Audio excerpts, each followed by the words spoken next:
अस्सलाम वालेकुम, कैसे हैं भाई आप लोग। लो जी, पाकिस्तान क्रिकेट में ड्रामा शुरू हो चुका है नाजरीन। बाबर आजम की वापसी की तैयारियां हो रही है। उसका जो फ़ैन क्लब है वो भी एक्टिव है, उसके जो एजेंट्स हैं वो भी एक्टिव है। कहानियां डाली जा रही हैं मीडिया में, फ्लोट की जा रही है कि जी क्योंकि फ़ाकर जमा इंजरी प्रोन है और वो इंजर्ड हो चुका है और वो एशिया कप नहीं खेल पाएगा, तो जो है बाबर आजम को कंसिडर किया जा रहा है उसको रिप्लेस करने के लिए। फलाना और ढिमकाना और ये और वो करके फुल थ्रोटेड कैंपेन चल रही है। अब मुझे हंसी पता है किस बात पे आ रही है, हंसी इस बात पे आ रही है कि भाई आपने इनिशियली बाबर और रिजवान को तो ड्रॉप ही इसलिए किया था टीम से कि बकौल मतलब फीलिंग ये थी सेलेक्टर्स की और सबकी मैनेजमेंट की कि जी ये स्लो खेलते हैं और दोनों ओपनिंग में जो है वो स्ट्राइक रेट नहीं कर पाते हैं जो कि करना चाहिए आजकल की जो ज़रूरत है T20 क्रिकेट में, ठीक है। इस वजह से आपने दोनों को ड्रॉप किया था। अब आप कहते हैं जी, अब आप ये कहानी चला रहे हैं कि जी बाबर आजम को जो है कंसिडर किया जा रहा है अगर फाकिर जमा फिट नहीं हुआ एशिया कप के लिए, ठीक है। तो बाबर कहाँ आएगा भाई, मुझे ये बता दें। बाबर एज ए ओपनर वापस आएगा। बाबर अगर वापस एज ए ओपनर आ रहा है इवन एज ए रिप्लेसमेंट, तो उसका मतलब ये कि आपके इनिशियल जो मतलब जो आपका वो था डिसीशन था या जो आपने फैसला किया कि जी बाबर आजम स्लो खेलता है T20 के हिसाब से, तो उसका मतलब वो गलत साबित हो गया अगर आप उसको फिर कंसिडर कर रहे हैं एज ए ओपनर। दूसरा ये कि आपकी टीम में ये जो जिसमें यंग लड़के हैं कुछ, उसमें क्या मोहम्मद हारिस ने पहले ओपनिंग नहीं की है। मोहम्मद हारिस ओपनिंग नहीं करता आ रहा है, न्यूजीलैंड में उसने ओपनिंग नहीं की। हसन नवाज़ ने ओपनिंग नहीं की हुई है। तो मतलब अगर इंजरी होती भी है फ़ाकिर जमा को, अच्छा फ़ाकिर जमा के साथ ये प्रॉब्लम रही है भाई, सिंस 2021-22 ही has been going through a spate of injuries, I don't know why. लेकिन ये है कि उसके साथ यही बेचारे के साथ प्रॉब्लम रहती है कि वो इंजर्ड होता है, बाहर होता है, फिर वो कम बैक करता है, कुछ मैच खेलता है, फिर वो इंजर्ड हो जाता है, फिर वो बाहर होता है। इसी तरह इन आउट उसका चलता रहा है और उसका कैरियर इससे बहुत इफेक्ट हुआ है। तो बहरहाल अभी वेस्ट इंडीज़ सीरीज़ में भी जो है वो बाहर हो गया था, आई थिंक मतलब after the first match only.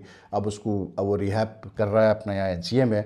तो अभी तो एशिया कप में टाइम है, लेकिन ये है कि एशिया कप से पहले ट्राई सीरीज़ है एक UAE और अफगानिस्तान से है। तो उस लिहाज से अब ये कैंपेन स्टार्टिंग जी बाबर को लाओ। मैं कहता हूँ क्यों बाबर को लाया। आपने जब डिसाइड कर लिया कि भाई आपने एक नए अंदाज से T20 क्रिकेट खेलनी है और अब थोड़ा सा लड़के भी सेट हो रहे हैं, ठीक है। Try to understand this. लोग असल में जो है ना सिर्फ रन्स को देखते हैं, लोग सिर्फ देखते हैं कि प्लेयर कैसा है। लोग असल में बिकॉज पीपल डोंट नो, जिनको नहीं पता, इतना रीडिंग है, इंसाइट नहीं है पाकिस्तान क्रिकेट की या क्रिकेट की इटसेल्फ, दे डोंट अंडरस्टैंड कि मतलब क्या होता है। मतलब ये था जब बाबर रिजवान शाहीन वगैरह को बाहर किया गया, उसका मकसद ये नहीं था कि बाबर कोई बुरा बैट्समैन था या रिजवान बुरा बैट्समैन है या शाहीन बुरा बॉलर है। नहीं, उसका मकसद ये था कि इन तीनों के होते हुए जो पाकिस्तान का एक ड्रेसिंग रूम का माहौल बना हुआ था, मैं T20 फॉर्मेट की बात कर रहा हूँ, बाकी फॉर्मेट से छोड़ दें, जो T20 फॉर्मेट में जो एक ड्रेसिंग रूम का माहौल बना हुआ था वो माहौल नहीं था जहाँ दूसरे प्लेयर जो है वो उस तरह से खेलें जैसे उनको खेलना चाहिए मॉडर्न डे रिक्वायरमेंट के हिसाब से, और पाकिस्तान जो है वो अप्रोच रखे, वो पॉजिटिव अप्रोच रखे। इसलिए क्योंकि आपको कप्तान और वाइस कप्तान दोनों ही मतलब जब उस लेवल पे नहीं आ रहे थे जो लेवल की ज़रूरत थी, तो आप दूसरों से क्या एक्सपेक्ट कर सकते थे। तो वो ड्रेसिंग रूम का माहौल चेंज करने के लिए कप्तान चेंज किया गया और टीम में काफ़ी चेंजेस की गई और ये प्लेयर्स को ड्रॉप कर दिया गया कि ड्रेसिंग रूम का माहौल चेंज हो। कुछ हद तक, पूरी तरह नहीं, लेकिन कुछ हद तक डेफिनेटली आपको अपना चेंज में नज़र आ रहा है कि थोड़ा सा पाकिस्तान टीम की अप्रोच चेंज हुई है T20 में। ये जो नए लड़के चंद एक आए हैं, अभी भी मैं समझता हूँ जो नहीं है लड़के उनको होना चाहिए टीम में, है लड़के आपके पास, आपको कोई ज़रूरत नहीं है बाबर आजम को वापस बुलाने की। You can easily ask Haris to open the innings, ठीक है, इफ़ रिक्वायर्ड, बिकॉज साहब ज़्यादा फरहान और साइम जब ओपनिंग कर रहे हैं, अगर आपको ज़रूरत पड़ती है, वो आउट ऑफ फॉर्म होते हैं या इंजर्ड होते हैं, तो फिर मोहम्मद हारिस ओपनिंग कर सकता है, इवन हसन नवाज ओपनिंग कर सकता है। तो आपके लिए कोई इशू नहीं है। This is just excuse to get, try to get Babar back into team, which I say it now. अगर अब आपने जो है इतने बड़े टूर्नामेंट से पहले फिर से इनको वापस लाने की कोशिश की, तो आप रिवर्स गियर लगा रहे हैं भाई, साफ सीधी बात है। अब मुझे नहीं पता कि वो जो मोहसिन नकवी साहब जो हैं, वैसे तो वो जाते नहीं ICC मीटिंग्स के लिए, वैसे वो पहुंचे हुए थे वहाँ पर अपना वेस्ट इंडीज़ मैच देखने के लिए पाकिस्तान का, और उनके बड़ा वो चली तस्वीरें और स्टोरीज़ के जी वो बैठ के बात कर रहे हैं बाबर के साथ, रिजवान के साथ मैच के दौरान, और खाने खाए जा रहे हैं, ये सब। अब मुझे नहीं पता क्या वो कहानी थी, लेकिन ये है कि भाई मैं क्लियर बात करूँ, आपके पास बहुत बैकअप है, कोई आपको इशू नहीं है। इरफान खान न्याजी को आप पड़ा हुआ भी आपके पास Tayyab Tahir, just 2 names I am taking just to tell you के जी ये सब है आपके पास, कोई टेंशन की बात नहीं है। अगर ये फ़ाक़े ज़मा अवेलेबल नहीं भी होता है आपके लिए एशिया कप में, तो आप आराम से साहबज़ादा फरहान से और साहब से ओपनिंग करवा सकते हैं। यूएई में मैचेस हो रहे हैं, कोई मसला नहीं है। ट्राई सीरीज़ भी यूएई में हो रही है। मिडिल ऑर्डर में आप हारिस को as a reserve opener use करने की ज़रूरत पड़ती है, और मिडिल ऑर्डर में एक बैट्समैन आप मतलब जो है डालते हैं जो अच्छा बैट्समैन हो, जो कि थोड़ा सा इन पिचेस पे खेलने की सलाहियत रखता हो। अब मसला ये है कि शादाब भी इंजर्ड है, वो भी बाहर है भाई, तो वो most probably is not to play in the Asia cup. तो आपको ये चीज़ें देखनी पड़ेंगी सारी। बट आई फील कि अब ड्रेसिंग रूम का जो एक बन रहा है, माइक हैसन जो डेवलप करने की कोशिश कर रहा है एक माहौल को, उस माहौल को ख़राब मत करो यार, खुदा के लिए। मतलब ये जो है ना, ये बाबर आदम बहुत बड़ा प्लेयर, बहुत अच्छा प्लेयर, लेकिन he is had is run in T20 cricket and he just come through. Babar Azam अब सिर्फ उस सूरत में कंसिडर होना चाहिए कि अगर वो बिग बैश जाके खेलता है, अगला PSL भी छोड़ दें, अगर वो बिग बैश खेलता है और वहाँ पर आपको एक नोटिसेबल चेंज नज़र आता है उसकी बैटिंग में कि हाँ यार ये तो बहुत ही अब डिफरेंट तरीके से बैटिंग कर रहा है, तो ठीक है, आप बिल्कुल कंसिडर कर रहे हैं। लेकिन उससे पहले बेकार। तो ये जो कैंपेन चलाई जा रही है ना बाबर को लाने की, ये खुदा के लिए मत करो। कभी टीम का भी सोच लिया करो भाई मेरे, क्योंकि बाबर आजम ना कभी इमरान खान अकेले पाकिस्तान टीम था, ना कभी वसीम अकरम अकेले पाकिस्तान टीम था, ना कभी जावेद मियां अकेले पाकिस्तान टीम था। कोई एक प्लेयर कभी पाकिस्तान टीम नहीं होता भाई। पाकिस्तान टीम जो है टीम है, एक प्लेयर से ना टीम कभी बनी है ना कभी बिगड़ी है। मैं आपको ये बात क्लियर कट कह रहा हूँ। और इसमें कुछ हमारे फॉर्मर प्लेयर्स, कप्तान भी इन्वॉल्व है इस कैंपेन में। क्लियर मैं बात करता हूँ, ये पहले भी इन्वॉल्व रहे हैं और आज भी इन्वॉल्व है। आज भी ये पीछे से कहानियाँ कर रहे हैं। अब एक कहानी ये चली, एक साबिक कप्तान ने ये कहानी चला दी है कि भाई मुझे तो नहीं लगता कि ये जो टीम है ये इंडिया का मुकाबला कर सकती है T20 में, एशिया कप में। पहली बात तो ये भाई मेरे कि T20 क्रिकेट में it's unpredictable format, no one knows what happens. ठीक है, ऑन पेपर इंडिया इस वक्त बहुत स्ट्रांग है हमसे ज़्यादा, मतलब हर फॉर्मेट में इसमें कोई दो शक नहीं। लेकिन ये जो बातें करने का मकसद क्या है कि आप ये बताने की कोशिश कर रहे हैं कि बाबर को लाओ वापस, तो बाबर आएगा तो जो है ना टीम सेट हो जाएगी। बकवास है ये सारी बातें।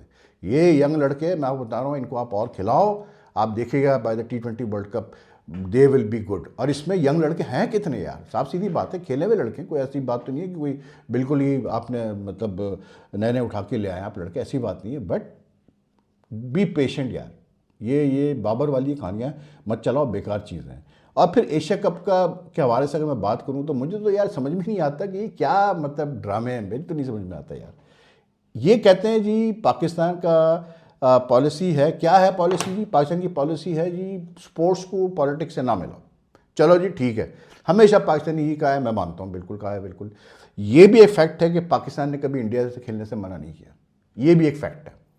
अब जाके लास्ट ईयर चैंपियंस ट्रॉफी से पहले सिर्फ इतना कहा कि जी हम मतलब जो है इंडिया जाके अब नहीं खेलेंगे, हम खेलेंगे इंडिया से लेकिन न्यूट्रल वेन्यू पे खेलेंगे, जैसे इंडिया ने हमारे साथ करता रहा है in the last few year. तो ठीक है, चले जी, उसमें तो कोई इशू नहीं है। पाकिस्तान का ये स्टांस रहा है, लेकिन स्टांस रहा है हमेशा, ठीक है। लेकिन भाई मेरे, मुझे ये बताओ, मैं ये पूछता हूँ कि यार इंडिया का क्या है, मतलब ये क्या किस किस्म की हिपोक्रेसी है भाई मेरे? आप मतलब इंडियन गवर्नमेंट कैसे, मतलब अभी तक तो खैर इंडियन गवर्नमेंट ने कोई ना हाँ ना की है, लेकिन ये कि जिस ज़ोर शोर से एशिया कप की तैयारियां हो रही हैं, टीमें अनाउंस हो रही हैं, प्रीलिमिनरी स्क्वाड्स अनाउंस हो रहे हैं, उस हिसाब से तो लगता है कि जैसे एशिया कप होगा। तो ये क्या दोगलापना है भाई? वैसे पाकिस्तान बहुत बुरा है, हर चीज़ में पाकिस्तान बुरा है जी, पाकिस्तान ऐसा है, पाकिस्तान वैसा है, हम तो बिल्कुल कोई टाई नहीं रखेंगे। क्रिकेट खेलने के लिए तैयार है भाई, आप खेलने के लिए, ऐसा नहीं है भाई। और ये कहना कि नहीं जी वो तो असल में ना अगर हम नहीं खेलेंगे तो हमारे ये चांसेस इफेक्ट हो जाएंगे, हमें IOC ये कर देगा, हमें IOC वो कर देगा, ऐसा कुछ नहीं है। अगर भाई मेरे, अगर एक मुल्क का गवर्नमेंट पॉलिटिकल रीजंस की वजह से डिसाइड कर लेती है कि नहीं यार इससे नहीं खेलना, हमने इस मुल्क से हम नहीं खेलेंगे, nothing anyone can do about that, no, चाहे IOC हो चाहे कुछ भी हो। साफ सीधी बात मैं करता हूँ। मॉस्को ओलंपिक्स आपके सामने सबसे बड़ी मिसाल है। जब मॉस्को ओलंपिक्स हुए, आधे मतलब वेस्टर्न ब्लॉक ने बाइकआउट किया था, उसका क्या उखाड़ लिया भाई IOC ने, क्या कर लिया था मुझे बता दें उस वक्त। तो ये सब बहानेबाजियाँ हैं जस्ट मैं लोगों को चय बनाने के लिए कि यार वो अगर हम मल्टी इवेंट्स में नहीं खेलेंगे ना तो हमारे ओलंपिक चांसेस इफेक्ट हो जाएंगे हमारे। कुछ नहीं इफेक्ट होता भाई, कुछ नहीं इफेक्ट होता, कुछ नहीं इफेक्ट होता भाई, साफ सीधी बात है। आप अगर आज आप ये बात कर रहे हैं, अगर इंडियन गवर्नमेंट या इंडियन अथॉरिटी ये बात करती हैं कि जी वो हम मल्टी इवेंट इसलिए खेलते हैं क्योंकि जी वो अगर हम नहीं खेलेंगे तो हम फिर ओलंपिक्स के लिए हम बिड नहीं कर पाएंगे या फिर IOC एक्शन लेगा या ये करेगा वो करेगा, तो भाई अगर ऐसा है, इतनी आपको ख्वाहिश है ओलंपिक्स कराने की, तो भाई फिर पाकिस्तान से खेलो और पाकिस्तान में जाइए खेलो, पाकिस्तान को बुलाओ इंडिया, फिर रखो नॉर्मल रिलेशंस, फिर नॉर्मल तरीके से खेलो। लेकिन ये क्या, ये मतलब न्यूट्रल वेन्यू पे खेलने की तैयार है, इसलिए कोई माल बन रहा है भाई, सारे बोर्ड्स के लिए माल बन रहा है, ब्रॉडकास्टर माल बना रहा है, तो ये दोगलापन चल रहा है, लोगों को मतलब चाय बनाया जा रहा है। मतलब आप मुझे बताएं, एक एक फॉर्मर प्लेयर्स की एक टूर्नामेंट होता है लेजेंड्स क्रिकेट, उसमें इंडिया के फॉर्मर प्लेयर्स यानी कि इनकार कर देते हैं पाकिस्तान से खेलने के लिए, और अब हम सुनते हैं कि जी वो अगर ये इंडियन गवर्नमेंट ने ओके कर दिया तो मैं तो कहता हूं कि शाबाश है फिर इंडियन गवर्नमेंट को यार, इनके मतलब डबल स्टैंडर्ड्स पे, कि आज आप कहें कि जी ठीक है हमें कोई मतलब वो नहीं है कि इंडिया अगर पाकिस्तान से खेलता है, फिर क्या वो है यार, मुझे बता दो। अभी इतना बड़ा मिलिट्री कॉन्फ्लिक्ट हो गया, सब कुछ हो गया, उसके बाद अभी अगर आप एशिया कप में खेलने को तैयार बैठे हैं, तो मैं कहता हूँ यार हैरत है। फिर तो कम से कम वो जो रिटायर्ड प्लेयर्स थे लेजेंड्स के, वो गलत थे या जो भी था, कम से कम उन्होंने डिसीजन तो लिया यार, सीधी सी बात है। और फिर ये एशिया कप को लेकर भाई बात, ये जो पाकिस्तान का जो वो है पॉइंट ऑफ व्यू कि जी पॉलिटिक्स और स्पोर्ट्स को अलग रखा जाए, ठीक है जी, रखते हैं, अलग रखते हैं, पॉलिटिक्स और स्पोर्ट्स को अलग रखते हैं, तो फिर मुझे ये बता दो कि ये जो अभी ट्राई सीरीज होने जा रही है यूएई में, उसमें क्यों आपने शारजा क्रिकेट स्टेडियम में सेपरेट इंक्लोजर्स रखे हैं पाकिस्तान और अफगान के लिए? क्यों आप पाकिस्तानियों को दूसरे इंक्लोजर में बिठा रहे हैं और अफगानिस्तान को दूसरे इंक्लोजर में बिठा रहे हैं? ये आज खबर छपी है कि ये किया जा रहा है शारजा में। अगर स्पोर्ट्स और पॉलिटिक्स अलग है तो फिर बिठाना साथ में उनको, इसलिए क्योंकि जो पास्ट जो कुछ हुआ है पाकिस्तान और अफगानिस्तान के दरमियान, जब भी मैचेस हुए हैं सबको पता है। तो ये कहना कि जी स्पोर्ट्स और पॉलिटिक्स अलग है, ये सब बेवकूफ़ वाली बातें हैं भाई। एंड आई एम जस्ट, मैं ठीक है पाकिस्तान तो फिर भी I will be very honest, लेकिन मैं तो खैर पाकिस्तान के इस फेवर में भी नहीं हूँ कि पाकिस्तान भी खेले। मैं तो कहता हूँ पाकिस्तान क्रिकेट बोर्ड को भी स्टांस लेना चाहिए, लेकिन पाकिस्तान ने कभी नहीं मना किया कि हम इंडिया से नहीं खेलेंगे। पाकिस्तान ने कभी नहीं कहा, पाकिस्तान तो 2023 वर्ल्ड कप के लिए मतलब in recent years Pakistan ICC events के लिए इंडिया जा चुका है, लेकिन इंडिया ने तो पाकिस्तान से ही मना कर दिया कि उनको सिक्योरिटी मसले हैं भाई, उनके पॉलिटिकल इश्यूज हैं, लेकिन न्यूट्रल वेन्यू में खेलने को तैयार है। माशाल्लाह यार, क्या मतलब मैं कहता हूँ कि लोग हैं, लेकिन ये जो अफगानिस्तान और पाकिस्तान के लोग अलग अलग इंक्लूजन में बिठाया जा रहा है, बस यही काफ़ी है मेरे ख्याल से इस चीज़ को नेगेट करने के लिए कि जी स्पोर्ट्स को आप जो है वो पॉलिटिक्स और स्पोर्ट्स को आप अलग रख सकते हैं। ऐसा कहीं नहीं होगा यार। बहल यहाँ पर एक और डेवलपमेंट ये है भाई कि राशिद सॉरी अपना ये असद शफीक को डायरेक्टर बनाया जा रहा है, बना दिया गया है of the high performance centre इन कराची।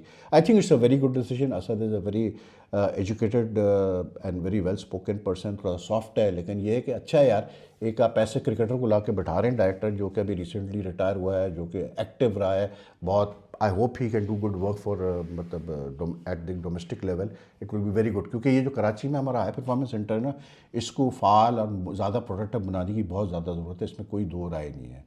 अब आप आ जाइए जी, आज पाकिस्तान विमेंस का और आयरलैंड का मैच हो रहा है, तो मैंने जो लास्ट देखा था तो उसमें 140 कुछ पे आयरलैंड को इन्होंने आउट किया था और इनकी कोई 21 पे एक आउट था। चले इस मैच पे तो हम बाद में बात करेंगे, डबलिन में मैच हो रहा है। लेकिन ये कि आज विमेंस क्रिकेटर्स के सेंट्रल कॉन्टेस्ट अनाउंस हुए तो उसमें 20 लड़कियां कर दी गई हैं, विच इज़ गुड। 50% उनके जो है रिटेनर में इंक्रीज़ कर दिया गया है, गुड, आई एम हैप्पी। ठीक है, बिल्कुल दें आप उनको, लड़कियों को आप दें, लेकिन फिर आप उनसे अब ये जो टूर्नामेंट्स आ रहे हैं ना, आयरलैंड वायरलैंड की मैं बात नहीं कर रहा हूँ, लेकिन ये जो T20 वर्ल्ड कप और 50 ईयर्स का वर्ल्ड कप आ रहा है, फिर आप एक्सपेक्ट करें कि वो उसी तरह परफॉर्म करें उसके अंदर, because if they going to get good money, good contract money, then they should also perform like that, and it should be applicable to both men's and women's. मैं तो कहता हूँ कि आप एक सिस्टम बनाएं जहाँ के जो अच्छा करे दो, जो अच्छा ना करें भगाओ उसको, साफ सीधी बात है, इसी तरह से आप रिजल्ट निकालेंगे।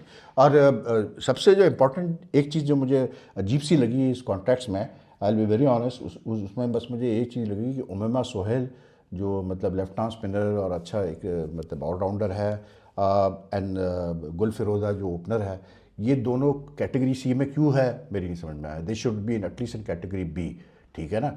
इवन एंड देन ये जो अपना आलिया लड़की है जो कि काफ़ी अरसे से खेल रही है, Aliya Riaz, she should be in category A because she is a very senior player now. Diana Baig is a very senior player, they should be in category A. लेकिन ठीक है, वो मोहम्मद वसीम जो हेड कोच हैं वो तो बहुत बड़े बुखरात है, तो उनके कहने पे जो है वो मतलब ये किया गया है। तो वैसे आई एम हैप्पी कि चलो इनके पैसे बढ़े और इनको जो है वो कैसे बोलते हैं 20 लड़कियों को जो है दिया गया। अब एक जो एंड में एक चीज़ रह गई थी जो मैं जिस पर बात करना चाह रहा था, वो उसामा मीर साहब हैं जी, हमारे लेग स्पिनर। अच्छा, एक वेबसाइट है इंग्लैंड में जो एक पाकिस्तानी साहब चलाते हैं, उस वेबसाइट में उमूमन जो है जैसे गिलस्पी के भी इंटरव्यू छपते हैं और पाकिस्तानी प्लेयर्स के भी छपते हैं, तो वहाँ पर वो जाके काफ़ी रोना गाना करते हैं। तो उसामा मीर ने जाके वहाँ रोना गाना अपना किया है कि जी मुझे तो चांस नहीं दिया, मैंने PSL का हाईएस्ट विकेट टेकर था, मैं ये था, मैं फला था। मतलब जो प्लेयर को आप ला के बिठाएंगे ना, वो प्लेयर कभी नहीं एडमिट करेगा कि भाई मुझे चांस मिला, मैं उसको ग्रैब नहीं कर पाया। तो अब किसी की गलती नहीं है। अब बाकी स्पिनर्स हैं, अब पाकिस्तान टीम में आ गए अच्छे स्पिनर्स, तो अब मेरी जगह नहीं बन रही, सीधी सी बात है। अब किसकी जगह आप उसामा मीर को ला के डाल सकते हैं T20 क्रिकेट में, तो मुझे बता दें आप। वनडे में ला के डाल सकते हैं, बता दें आप मुझे। बात ये है कि यार ये लोग ये नहीं समझते कि लीग क्रिकेट की परफॉर्मेंस को कभी भी इंटरनेशनल क्रिकेट की परफॉर्मेंस से मत करो, कभी भी मत करो। उसामा मीर को चांसेस मिले, he let us down in the world cup 2023, he let us down in other T20 events as well. जो उससे एक्सपेक्टेशंस थी वो उस हिसाब से परफॉर्म नहीं कर पाया। कई मैचेस में खूब कुटाई लगी उसकी, बैटिंग भी वो फेल हुआ है। तो ये जो इंसाफ इनके दिमाग में जो बैठा है ना उसामा मीर के कि जी मैंने PSL का हाईएस्ट विकेट टेकर था, मैंने फला लीग में विकेट ली, तो जी मुझे तो पाकिस्तान टीम में क्यों नहीं सेलेक्ट किया जाता है। डिफरेंट रूल्स होते हैं, बिल्कुल होते हैं, 19-20 हर जगह होता है। लेकिन ये है कि आप पहले अपनी परफॉर्मेंस देखो भाई मेरे, फिर आप बात करो दूसरों के ऊपर। Don't blame others for your performances when you got the chance to perform. तो anyway that's all for now यार, take care. If you like this video, like and share as much as you can. And कल आपसे मुलाकात करते हैं। अल्लाह हाफिज़।